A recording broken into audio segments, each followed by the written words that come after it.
Привет, привет, привет, песеры, с вами Морж. Ну и собственно, что же за видео сейчас перед вами? Задумался я над такой темой. А как новичок будет себя чувствовать в eFootball 2022? Вот без ветеранских бонусов, без всего остального. Пока ждем выхода на мобилке, я решил попробовать на ПК. Насколько сложно мне будет, в принципе, развивать команду, насколько сложно мне будет собирать состав, и насколько хорошо относится Konami к людям, которые не знакомы с серией PES, вот первый раз пришли в игру, насколько есть какие-то крючочки, которые позволят новичку чувствовать себя комфортно и остаться, собственно, в игре. Ведь, сами понимаете, в любой игре нужен приток новых игроков. Поэтому я создал новый аккаунт в Steam, никаких ветеранских бонусов у меня нет. Первый мой заход в игру, что же мне будет показывать, что же мне будут рассказывать. К сожалению, обучение у нас выглядит вот так. Вот тебе список команд, нажимай на эти кнопки, чтобы делать то или иное, и все. Я понимаю, во многих играх обучение реально бесит.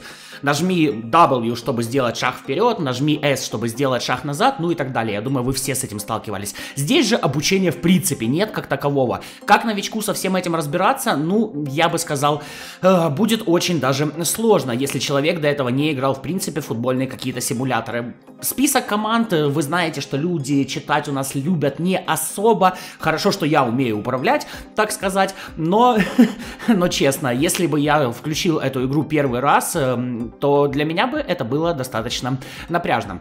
Ладно, вышел я из тренировки, дальше мне говорят, нужно подписать пользовательское соглашение, скорее всего, что нельзя использовать магию вне Хогвартса, и выбрать имя пользователя. Русский расклад здесь не поддерживает, к сожалению, имя можно писать только латиницей, поэтому пусть у меня будет Нубас. Ну или Нувас, если, конечно же, читать русскими буквами. В конце концов, какая разница, как меня зовут, главное, что же мне предложит игра, насколько она меня погрузит, насколько она меня затянет, и насколько мне, как новичку, вообще, в принципе, будет понятно, чем здесь заниматься. Сразу наперед скажу, охренеть, как непонятно, вот на самом деле. То есть, работать с людьми, которые должны прийти в игру, которые станут новыми игроками, Konami, к сожалению, не умеет. Показывают мне трейлер, вы его все видели, я его в том числе постил у себя на канале, и далее мне дают выбрать команду. В принципе, если бы я был не знаком с PES, я бы здесь подумал, блин, ну, наверное, мне дадут состав этой команды или хотя бы игрока из этой команды. На самом деле, ни на что это не влияет абсолютно. Ладно, выберу я Киевская Динамо, клуб с историей, так сказать, ну и, да, клуб, за который я болел в свое время, потом, к сожалению, что-то я вообще перестал смотреть украинскую премьер-лигу, английская премьер-лига, как-то мне кажется поинтереснее, смотрю я ее. И закидывает меня в игру. Значит, дают мне 2500 за вход за первый день, дальше дают 30 тысяч ГП за... Опять же, за вход за первый день приветственный бонус, 120 тысяч ГП отслюнявливают еще за что-то, 50 тысяч за извинения от администрации. Вроде бы достаточно большие суммы, на деле оказались вообще небольшие суммы. Ну и сообщения, некоторые из них даже не переведены на русский язык. Ну а чё, и так сойдет. В принципе, это девиз Konami. А дальше чисто в варианте обучения меня отправляют забрать награды. Вот такое количество денежек я получу на старте. И на что мне хватит, ребят, очень на мало на самом деле. Ну, да ладно, давайте все по порядку. Дальше мне предлагают подписать какого-либо игрока. 202 500 ГП у меня на старте и один тренер на 4000 опыта. Ладно, будем как-нибудь с этим сражаться. Но, глядя на цены в магазине, которые я вам уже показывал, я понимаю, что на хорошего игрока денег мне не хватит в принципе. Просто цены космические. Вот можно подписать, например, Рамоса, можно подписать Наваса и Мобиля, но это один игрок в команде, это 1 из 11, и как бы этого маловато, как по мне, маловато будет. Тер Штегена можно подписать, в принципе, на него мне хватит, Модрича, кто-то еще, Суареса, Кросса, Бускетса, пожалуй, но я хоть немножко в этой игре прошаренный, честно скажу, как новичок, я бы сейчас подписал кого-то за 200 тысяч и вообще сосал бы, ну, вы сами знаете, что, собственно, Konami любит нам давать сосать. Ну, при том, что я хоть чуть-чуть в этом разбираюсь, назовем это так, давайте так, я новичок, которому кто-то дал пару хороших советов. Поэтому я постараюсь собрать себе хоть какую-то команду, которая будет хоть как-то реально играть. Про то, что здесь фильтр, про то, что можно выбрать игроков, мне никто ничего не рассказывает. Сами видите, Konami абсолютно забила на обучение, типа разбирайтесь сами. И любой новый игрок, который сюда придет, ну, мне кажется... Либо его кто-то должен будет за ручку вести, либо я бы сказал, что потыкав минут 30-40, а тем более потом зайдя в матче, он скорее всего сделает вывод. А нахер мне нужна эта игра? И спокойно уйдет играть в фифу, которая к новичкам относится гораздо лучше. Выбираю я мадридский Реал. Кстати, очень смешная ситуация. Винициус стоит 260 тысяч, а Азар 82. Бедный Азар, блин, когда-то ж ты был такой звездой, а сейчас, к сожалению, вот так.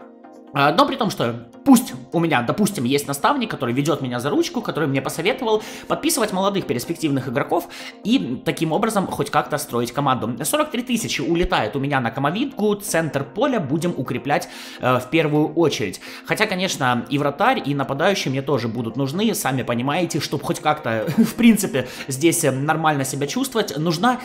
хотя бы более-менее какая-то стартовая команда. К сожалению, Konami не дает и ее, но сейчас вы все это увидите. Как этим играть, это очень большой вопрос. А если новичка засунуть сразу же в пекло, где его будут все пинать, сами понимаете, на...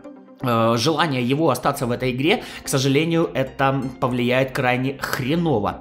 Ладно, подписали мы Камовингу, давайте подпишем еще одного игрока, я думаю, вы даже догадаетесь, центрального полузащитника, которого я недавно очень даже хвалил.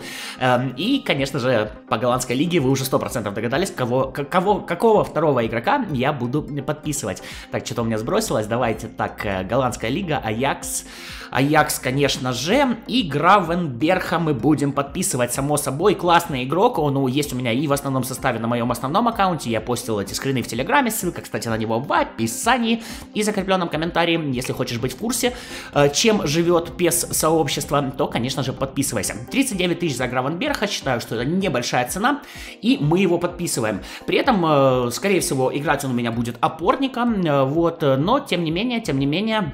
Карточка хороша тоже, если вы в такой же ситуации, вот как я на этом аккаунте, да, если вы новичок, советую брать этого парня, он вас не разочарует. Куча уровней прокачки, высокий максимальный рейтинг и замечательные физические параметры. Все, так сказать, при нем.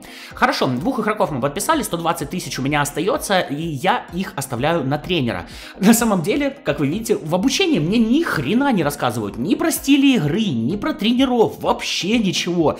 И это на самом деле меня очень сильно бесит. Да, конечно, блин, бесит. Я хочу, чтобы в PES приходило больше игроков. Я хочу, чтобы PES-сообщество развивалось и увеличивалось. Но Konami сами даже банально нормального обучения сделать не могут.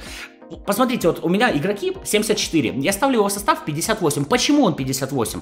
Konami, объясните мне, вот я не шарю в вашей игре, я в ней не разбирался, объясните мне, почему я ставлю его в состав, и он становится 58. Но ответа никакого, тишина. Зато меня учат тренировать игрока. Хорошо, один тренер на 4000 опыта у меня есть, Гравенберха мы сразу же и прокачаем, прокачается он до 12 уровня и получит 22 очка прогресса. Опять, какой прогресс? Вот что он дает? Что нужно качать, что не нужно качать? Я нуб. Konami, объясните мне, вот вы хотите, чтобы я остался в вашей игре, объясните мне, что нужно качать, почему здесь нет каких-то всплывающих окон, прокачайте соответствие стиля команды, я-то это знаю, что нужно качать это соответствие. Почему нет никакого объяснения, что центральному полузащитнику нужна там, допустим, защита, нужна, допустим, выносливость, еще что-то, это же несложно сделать. И игрокам это будет полезно, вам это будет полезно, что игрок начнет понимать вашу игру, понимать и разбираться.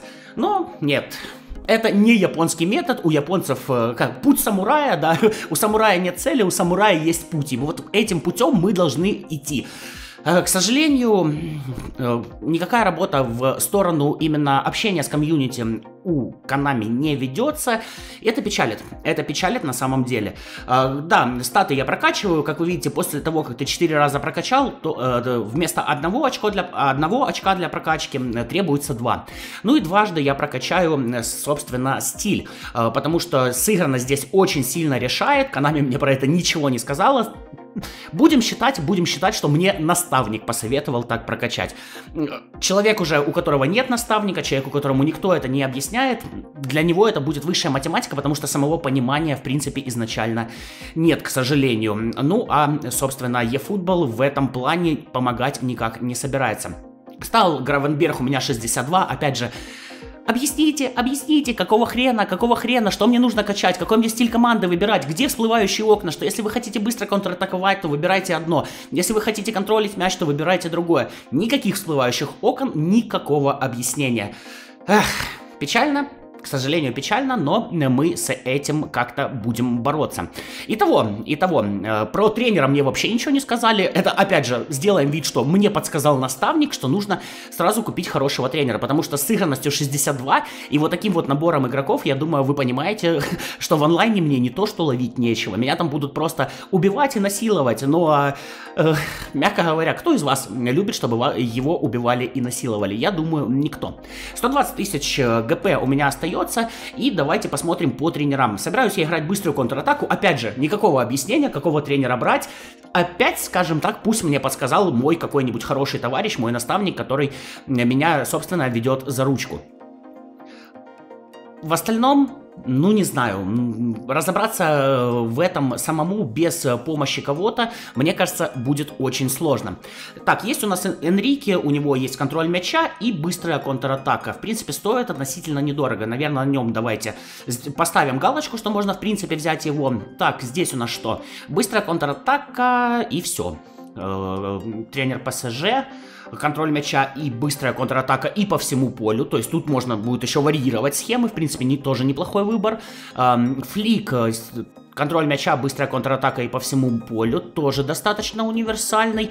При этом у тренера есть типа навыки. Вот у Дешама, допустим, игроки на позиции полузащитник получают за матч на 300% очков опыта больше.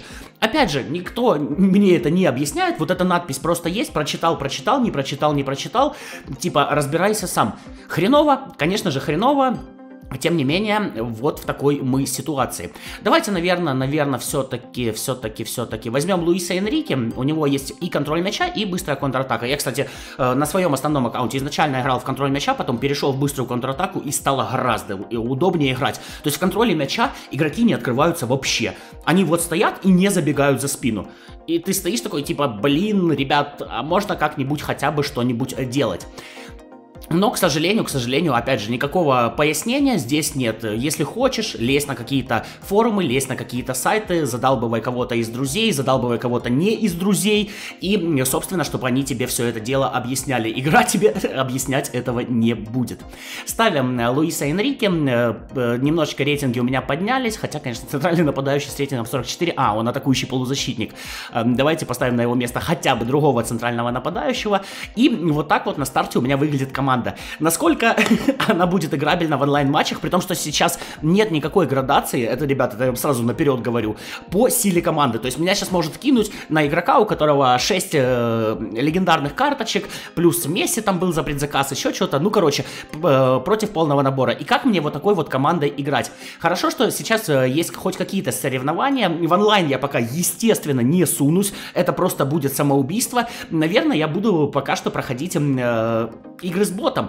Но при этом, из-за того, что у меня всего лишь 2 игрока относительно нормальных, мне будет давать очень-очень мало очков за матч. Да, естественно, на новичке я играть не буду, давайте поставлю лучший игрок, хотя у меня, честно, нет, пожалуй, давайте профессионал. Все-таки команда не сыгранная, команда с дико маленькими рейтингами, и играть в это будет очень даже сложно. 286 очков мне будут давать за победу, то есть даже вот эти 3000, которые нужно набрать в этом ивенте, чтобы получить хотя бы ГП и хоть как-то прокачать команду, это мне нужно сыграть. Это мне нужно выиграть 11 матчей. Насколько это будет сложно? Мне кажется, достаточно сложно. На этом, пожалуй, первый выпуск я буду заканчивать. Ко второму выпуску я пройду этот ивент, хоть чуть-чуть прокачаю команду, мы подпишем каких-то новых игроков, и я пойду просто мылить жопу в онлайне. потому что других выражений у меня нет. Я представляю, насколько это будет сложно и напряжно. Но я надеюсь, вам смотреть такое интересно, поэтому пиши, конечно же, в комментариях, новичок ли ты, не новичок ли ты, есть ли у тебя ветеранские бонусы, насколько легко тебе обживаться в eFootball 2022. Ну а я буду показывать, как обживаться мне.